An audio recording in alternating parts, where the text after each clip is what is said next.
基比病院神经内科医师谢梦参表示，脑中风以后吞咽困难，是因为脑部受损，影响到控制吞咽所牵涉肌肉脑部区域，造成对吞咽机制的神经控制能力的损害，因此容易来呛咳。平常时影响到食药的治疗甲营养的摄取，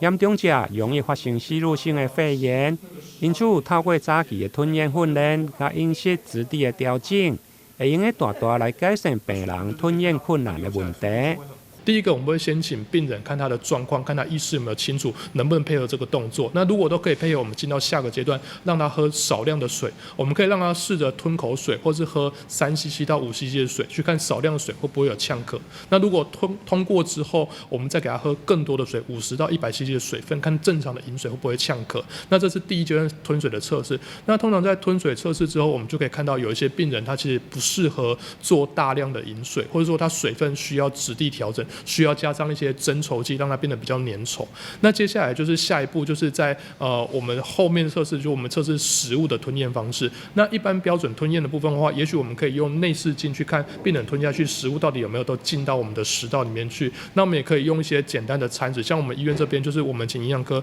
帮我们备就是不同浓稠度的餐食，让病人直接去试吃看看。当然这个部分需要病人他有足够吞咽能力才可以测试。那如果说病人测试的话，我们这样有些居家病人他们是可以经口进食，偶尔他家属跟我们回报说他会咳嗽会呛到，我们就用这个食物去帮他做测试。对此，基比病院自112年11月成立思乐小组，针对吞咽障碍的病人特殊的评估加饮食的训练，不管是大院或者是门诊的病人，甚至是社区居家长期照护的病人。提供完善的治疗计划，希望会用帮助病人早日恢复自理的能力。台南新闻林根采访报道。